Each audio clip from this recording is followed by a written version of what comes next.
আপনি জেনে অবাক হবেন, এই পৃথিবীর একমাত্র ব্যক্তি যার পায়ের আওয়াজ জান্নাতে এখনো প্রতিধ্বনিত হয়।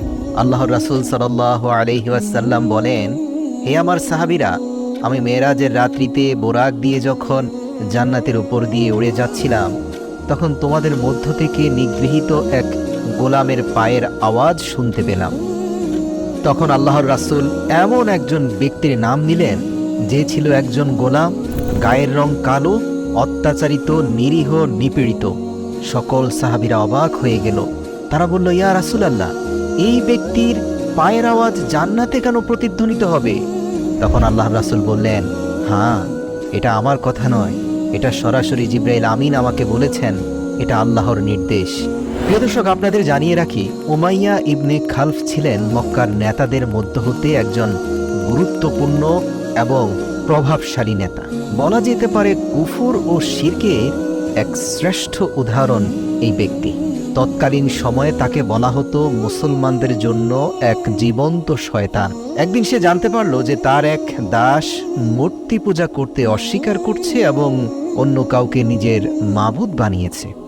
সে তৎক্ষণাৎ তার সেই দাসকে ডেকে জিজ্ঞাসা করল, আমি শুনেছি তুমি অন্য কোনো দেবতার ইবাদত করছো, সত্যি করে বলো তুমি কার ইবাদত করো? গোলাম বলল, আমি মুহাম্মদ সাল্লাল্লাহু আলাইহি ওয়াসাল্লামের রবের ইবাদত করি। উমাইয়া ইবনে খালফ এ কথা শুনে রাগে লাল হয়ে গেলেন এবং বললেন, মুহাম্মদের রবের ইবাদত করার মানে হচ্ছে তুমি আমার পবিত্র মূর্তিসমূহের শত্রু হয়ে গেছো। ভালোই ভালোই সোজা পথে ফিরে এসো, নাইলে অপমানিত হয়ে মৃত্যুবরণ করবে। আমি কিছুতেই এটা সহ্য করতে পারি না যে তুমি একজন মূর্তির পূজারীর দাস হয়ে মুহাম্মদের ঈশ্বরের ইবাদত করো। কিন্তু সে দাস কি উত্তর দিলেন জানেন? সে একনিষ্ঠ হৃদয়ে বলল, হে আমার মালিক, আমার শরীরের উপর আপনার হস্তক্ষেপ চলতে পারে, তবে আমার অন্তরের উপর আপনার কোনো ক্ষমতা চলবে না।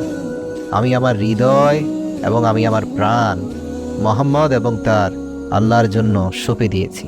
কোনোভাবেই মূর্তির সামনে মাথা নত করা আমার পক্ষে সম্ভব নয়। গোলামের এই উত্তর শুনে উমাইয়া বিন খালফ রাগে এবং ক্ষোভে যেন উন্মাদ হয়ে গেল। একজন কৃতদাস তার মুখের উপর এত সাহসিকতা প্রদর্শন করল, এই মুহাম্মদের অনুসারীদের মধ্যে সাহস বেড়ে যাচ্ছে। সে কঠোরভাবে বলল, ঠিক আছে, তাহলে এবার তোর ধর্মত্যাগের মজা উপভোগ কর, আমিও দেখব কিভাবে মুহাম্মদ এবং তার ঈশ্বর তোকে রক্ষা করে। এরপর থেকে সে গোলামের উপর শুরু হয় অমানবিক অত্যাচার। মরুভূমির উত্তপ্ত বাড়ির উপর খালি গায়ে তাকে পাথর চাপা দেওয়া হয়েছিল। উমাইয়া তার এই নিগৃহীত কৃতদাসকে দুপুরের প্রখর রোদে উত্তপ্ত মাটিতে শুইয়ে তার বুকের উপর একটি ভারী পাথর রেখে অনবরত চাবুক দিয়ে আঘাত করছিল আর বলছিল, মুহাম্মদের ধর্ম থেকে ফিরে আয়। কিন্তু এই কঠোর নিপীড়ন, নির্যাতন সত্ত্বেও সেই গোলামের মুখ থেকে একটি শব্দ বের হচ্ছিল, তা হচ্ছে আল্লাহ আহাদ, আল্লাহ এক, আল্লাহ এক। প্রিয় দর্শক, আল্লাহ এক এই বাণীটা কেন কাফেরদের অন্তরে আগুন ধরিয়ে দিত জানেন? এর কারণ প্রত্যেকটি কাফের আসলে আল্লাহকে মানত, কিন্তু তারা দৃঢ়ভাবে বিশ্বাস করত যে আল্লাহর সাথে আরো অনেক শরীক আছে। তাদের মূর্তিদেরকেও আল্লাহর সমকক্ষ মনে করত। তাই আহাদ আহাদ এটাই ছিল তৎকালীন ইমানদারদের সবচেয়ে বড় তাকবীর। যাই হোক, সেই গোলামের মুখ থেকে আল্লাহ আহাদ, আল্লাহ এক এবং অদ্বিতীয় এই কথা শুনে ক্ষিপ্ত হয়ে অত্যাচারের মাত্রা আরো বাড়িয়ে দিল। একবার তো উমাইয়া তার অত্যাচারের মাত্রা ছাড়িয়ে গেল। সে তার কৃতদাসকে পুরো একদিন, সারা দিন সারা রাত ক্ষুধার্ত ও তৃষ্ণার্ত রেখে উত্তপ্ত বালির উপর শুইয়ে তার উপর কষ্টের স্টিম রোলার চালিয়ে দিল। কিন্তু তার এত অত্যাচার সত্ত্বেও সে তার দাসকে 70 দিন থেকে বিরত রাখতে পারেনি। অবশেষে ক্লান্ত হয়ে উমাইয়া মক্কার কিছু বদমাশ ছেলেপেলেদেরকে ডেকে আনলো এবং তাদেরকে বলল, এই কৃতদাসকে এতটা যন্ত্রণা এবং কষ্ট দাও যাতে সে মুহাম্মদ এবং তার রবের নাম নিতেও ভুলে যায়। এই বদমাশ ছেলেরা উমাইয়ার সন্তুষ্টি লাভ করার জন্য সেই অসহায় কৃতদাসকে অত্যন্ত বাজেভাবে মারধর করতে লাগলো। তারা সেই গোলামের শরীর থেকে সমস্ত কাপড় খুলে নিল, শরীরে লোহার চাদর দিয়ে ঢেকে প্রখর রোদে দাঁড় করিয়ে রাখত। কিন্তু সে গোলামের মুখ থেকে আহাদ আহাদ ছাড়া আর কিছুই বের হতো না। আল্লাহু আকবার! চিন্তা করুন, আজ ইসলামের লেবাসধারীরা সব জায়গায় সম্মানিত হয়, উন্নত মানের খাবার এবং আহার পায়, ওয়াজ মাহফিলে মোটা অঙ্কের অর্থ পায়, আর সেই সময় শুধুমাত্র এক এবং অদ্বিতীয় খোদার অনুসরণ করার অপরাধে পাথর চাপা দিয়ে মরুভূমিতে চাবুকের আঘাত করা হতো। ইসলামের জন্য এই অবর্ণনীয় জুলুম এবং নির্যাতন সহ্য করা এই সাহাবী আর কেউ নয়, হযরত বিলাল হাবশী রাদিয়াল্লাহু তাআলা আনহু। আল্লাহ রাসূল বলেন, আমি জান্নাতের উপর দিয়ে উড়ে যাওয়ার সময় যে পায়ের আওয়াজ শুনতে পেলাম, আমি জিবরাইলকে জিজ্ঞেস করলাম, এই মহান ব্যক্তিকে যার পায়ের আওয়াজ পুরো জান্নাতময় ভেসে বেড়াচ্ছে। তখন জিবরাইল বলল, ইয়া রাসূলুল্লাহ, এ হচ্ছে আপনার সাহাবী হযরত বিলালের পায়ের আওয়াজ। ইসলামের জন্য তার ত্যাগ আল্লাহ এত পছন্দ করেছেন যে কিয়ামত পর্যন্ত জান্নাতের প্রতিটি কোণায় বিলালের পায়ের আওয়াজ প্রতিধ্বনিত হবে। আল্লাহু আকবার। এভাবে জুলুম, নির্যাতন আর অত্যাচার চলছিল বিলালের উপর। এমনই একদিন হযরত আবু বকর সিদ্দিক রাদিয়াল্লাহু তাআলা আনহু সেই পথ দিয়ে যাচ্ছিলেন। হযরত আবু বকর সিদ্দিক রাদিয়াল্লাহু তাআলা আনহু উমাইয়াকে ডেকে বললেন, হে উমাইয়া, এই অসহায় ও মজলুম ব্যক্তির উপর এত অত্যাচার কেন করছো ভাই? বুঝলাম সে তোমার গোলাম, তাই বলে এত অমানবিক হওয়াকে তোমার মানায়? সে যেহেতু এক এবং অদ্বিতীয় আল্লাহর ইবাদত করে, তুমি তার উপর একটু ইহসান করলে এই অনুগ্রহ প্রদর্শনের জন্য পরকালে তুমি আল্লাহর কাছে অনেক যাজা খায়ের পাবে। এই কথা শুনে উমাইয়া অত্যন্ত ঔদ্ধত্যের সাথে বলল, আমি তোমার এইসব কাল্পনিক আখিরাতের ধারণায় বিশ্বাস করি না। আমার মনে যা আসে আমি তাই করব।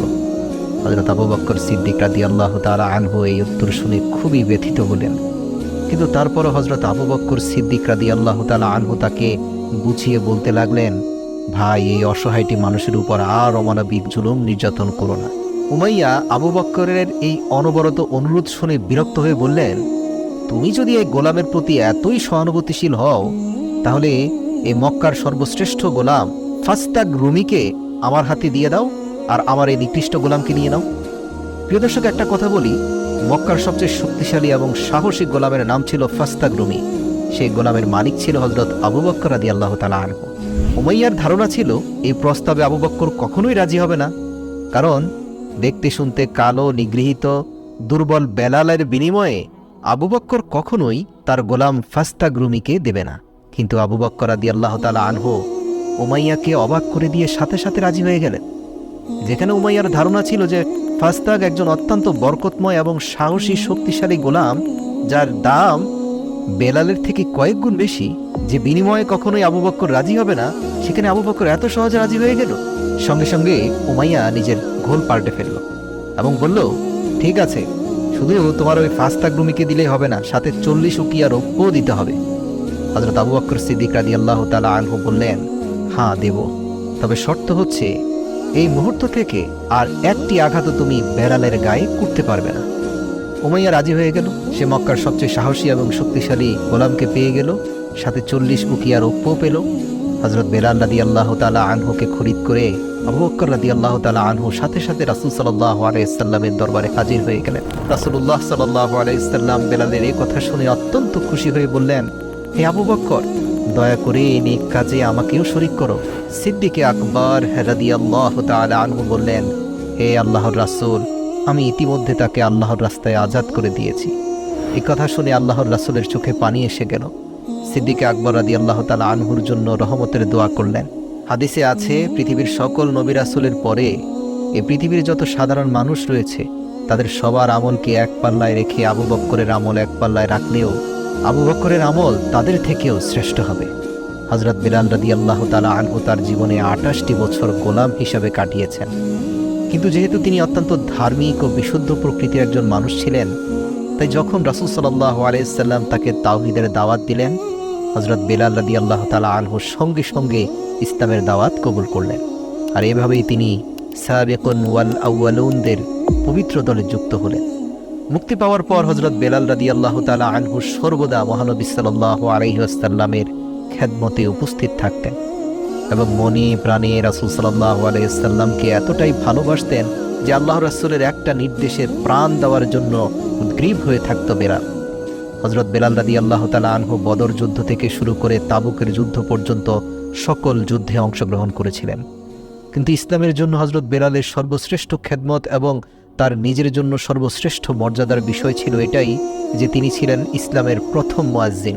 হিজরতের পর যখন মদিনায় মসজিদে নববী নির্মিত হয়, তখন রাসূল সাল্লাল্লাহু আলাইহি ওয়াসাল্লাম আজান দেওয়ার দায়িত্ব হযরত বেলাল রাদিয়াল্লাহু তাআলা আনহুর উপর অর্পণ করেন। হযরত বেলাল রাদিয়াল্লাহু তাআলা আনহুর কণ্ঠস্বর ছিল অত্যন্ত হৃদয়গ্রাহী এবং তার আজানের মধ্যে এমন প্রভাব ছিল যে তার আজানের আওয়াজ শুনে লোকেরা সব কিছু ছেড়ে মসজিদের দিকে ছুটে যেত। মক্কা বিজয়ের পর যখন কাবা থেকে সকল মূর্তিকে ভেঙে অপসারণ করা হয়, তখন রাসূল সাল্লাল্লাহু আলাইহি ওয়াসাল্লাম হযরত বিলাল রাদিয়াল্লাহু তাআলা আনহুকে বলেন, হে বিলাল, তুমি কাবা ঘরের ছাদে দাঁড়িয়ে আজান দাও। এবং এই বরকতময় ধারা ততদিন পর্যন্ত একই ভালোবাসা ও ভক্তি সহকারে অব্যাহত ছিল যতদিন হুজুর সাল্লাল্লাহু আলাইহি ওয়াসাল্লাম জীবিত ছিলেন। কিন্তু 11 হিজরিতে যখন নবী করিম সাল্লাল্লাহু আলাইহি ওয়াসাল্লাম ইন্তেকাল করেন, তখন এই আশিকে রাসূলের উপর যেন দুঃখের পাহাড় ভেঙে পড়ল। অন্যান্য সাহাবী আল্লাহর রাসূলের ইন্তেকালকে যতটা সহজে মেনে নিতে পারলো, বেলালের জন্য সেটা অত্যন্ত কঠিন হয়ে পড়েছিল। হযরত বেলাল রাদিয়াল্লাহু তাআলা আনহুকে সর্বদা প্রিয় নবী সাল্লাল্লাহু আলাইহি ওয়াসাল্লামের স্মৃতি পীড়া দিতে লাগলো। হযরত বেলাল রাদিয়াল্লাহু তাআলা আনহু নবী করিম সাল্লাল্লাহু আলাইহি ওয়াসাল্লামের থেকে শুনেছিলেন যে একজন মুমিনের জন্য সর্বোত্তম আমল হলো জিহাদ ফিস সাবিলিল্লাহ। তাই হযরত বেলাল রাদিয়াল্লাহু তাআলা আনহু প্রথম খলিফা হযরত আবু বকর সিদ্দিক রাদিয়াল্লাহু তাআলা আনহু এর খেদমতে হাজির হয়ে তার কাছে জিহাদে যাওয়ার অনুমতি চাইলেন। কিন্তু হযরত আবু বকর সিদ্দিক রাদিয়াল্লাহু তাআলা আনহু তাকে আল্লাহ তাআলার দোহাই দিয়ে বললেন, তুমি আমাকে এই বৃদ্ধ বয়সে একা রেখে যেও না। তাই হযরত বেলাল রাদিয়াল্লাহু তাআলা আনহু হযরত আবু বকর সিদ্দিক রাদিয়াল্লাহু তাআলা আনহুর এই কথা মেনে নিলেন, তবে শর্ত দিলেন, আল্লাহর রাসূলের ইন্তেকালের পর আমি আর কখনোই আজান দিতে পারবো না। হযরত আবু বকর সিদ্দিক রাদিয়াল্লাহু তাআলা আনহু তার এই বক্তব্য মেনে নিলেন।